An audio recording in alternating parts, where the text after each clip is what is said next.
आंतरराष्ट्रीय समस्या या धड्याच्या पुढच्या विभागामध्ये आता आपण प्रवेश करतोय. चला तर आता दहशतवादाला आळा घालण्यासाठी विविध राष्ट्रांच्या सुरक्षा यंत्रणांनी परस्पर सहकार्यानं काम करणं हे आवश्यक झालेलं आहे. आता पुढचा मुद्दा आहे की निर्वासितांचे प्रश्न. तर ज्या व्यक्तींना अनिच्छेने किंवा जबरदस्तीनं आपली मातृभूमी ही सोडावी लागते आणि मग आश्रय मिळवण्यासाठी किंवा सुरक्षिततेसाठी कुठल्या दुसऱ्या राष्ट्रामध्ये त्यांना जाणं भाग पडतं, अशा लोकांना निर्वासित असं म्हटलं जातं. मग विशिष्ट वंश धर्म असलेल्या लोकांचा छळ होणं किंवा त्यांना हकलून देणं, युद्ध किंवा आपत्तीमुळं आपल्या देशाचा त्याग करण्यास भाग पाडणं इत्यादीमुळं लोक निर्वासित होतात आणि अशा परिस्थितीत आपला देश सोडून दुसऱ्या राष्ट्रांकडे आश्रय मागण्याची आपल्याला वेळ येते. दुसऱ्या महायुद्धापूर्वी जर्मनीमध्ये ज्यू लोकांचा छळ झाला. त्यांचं नागरिकत्व आणि त्यांची संपत्ती ही हिरावून घेण्यात आली. त्याच्यामुळं ज्यू लोक ही निर्वासित झाली. मग 1971 मध्ये पूर्व पाकिस्तानातील जनतेचा राजकीय आणि धार्मिक छळ झाल्यामुळं तिथले लोक सुद्धा निर्वासित झाले आणि भारतामध्ये आश्रयाला आले.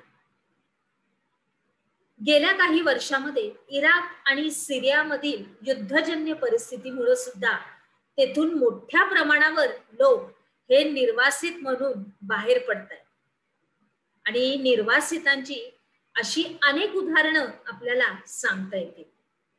म्हणजे कोणत्या राष्ट्रातील लोकांना जेव्हा कोणत्याही राष्ट्रातील लोकांना जेव्हा निर्वासित व्हायची म्हणजे आपला देश सोडायची वेळ येते त्यावेळेला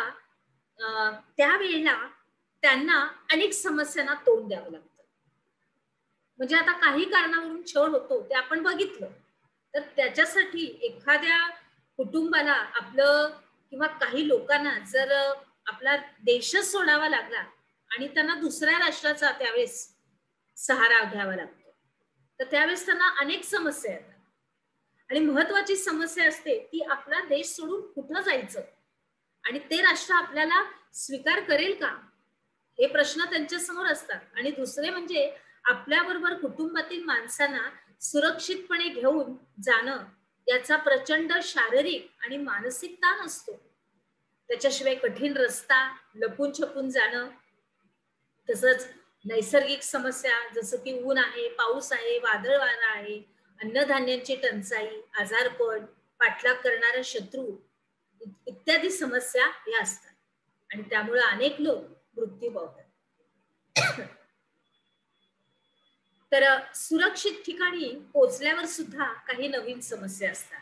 कामधंदा शोधायचा, राहण्यासाठी जागा आणि इतर रोजचे जे प्रश्न असतात त्यांना तोंड द्यावं लागतं. दुसऱ्या राष्ट्रातील भाषा संस्कृती भिन्न असेल तर त्यांच्याशी जुळवून घेण्यामध्ये म्हणजे त्या गोष्टीशी प्रत्येक म्हणजे भाषा शिकायला लागते, संस्कृती, तर त्याच्यामध्ये सुद्धा अडचणी येतात. आणि ज्या राष्ट्रामध्ये निर्वासित आश्रय घेतात तेथील समाज त्यांना स्वीकारेलच असं सांगता येत नाही. या उलट निर्वासितांची संख्या वाढल्यामुळं राष्ट्रावरचा बोज हा अधिक वाढतो. जीवनावश्यक वस्तूंची टंचाई निर्माण होते, गुन्हेगारीचं प्रमाण वाढतं, महागाई वाढते, स्थानिकांच्या नोकऱ्यांवर गदा येते, शांतता आणि सुव्यवस्थेचा प्रश्न निर्माण होतो आणि मग अशा अनेक समस्या आणि अडचणी त्याच्यामध्ये निर्माण होतात. आणि त्याच्यामुळेच निर्वासितांना आसरा देण्यास आणि त्यांचं पुनर्वसन करण्यास अनेक राष्ट्र तयार होत नाही. मग निर्वासितांच्या बाबतीत आंतरराष्ट्रीय स्तरावर 1951 मध्ये काही तरतुदी करण्यात आल्या. म्हणजे त्याच्यानुसारच निर्वासितांना त्यांच्या इच्छेच्या विरुद्ध त्यांच्या मूळ देशात परत पाठवता येणार नाही अशी तरतूद केली गेलेली आहे. आता त्याचप्रमाणे त्यांचे प्रश्न हे सोडवण्यासाठी संयुक्त राष्ट्रांच्या उच्च आयुक्तांचे कार्यालय सुद्धा स्थापन करण्यात आलेलं आहे. ह्याच्यामध्ये मानवी हक्काची जोपासना आणि त्यांचं संवर्धन, तसंच सर्व राष्ट्रांनी हे केल्यास अन्याय, शोषण आणि हिंसाचार हा कमी होईल आणि मग सर्व लोकांना सुरक्षितपणे आपला विकास हा साधता येईल. मग पर्यावरणाचं रक्षण करून दहशतवादाचं संपूर्णपणे निर्मूलन केल्यास मानवी हक्क अधिक प्रभावीपणे अंमलात आणता येईल. आता जगात कोणत्याच लोकसमूहाला निर्वासित असं व्हावं लागणार नाही. यासाठी प्रयत्न झाल्यास मानवी असुरक्षितता ही दूर होईल. यासाठी सर्व राष्ट्रांनी एकत्र येणं, आपल्यातील सहकार्य वाढवणं, तसेच ठोस कृती प्रत्यक्षात करणं, करायलाच पाहिजे ती, आणि त्याच्यामध्ये काही बदल घडवून आणणं इत्यादी प्रयत्न केले पाहिजे.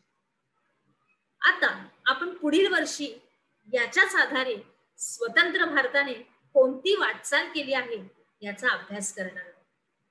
चला तर मग पुढे जाऊया. आपण काय शिकलो या अंतर्गत पुढील प्रश्नांची उत्तरं लिहायचे. मानवी हक्क प्रस्थापित करण्यातील भारताची भूमिका स्पष्ट करा.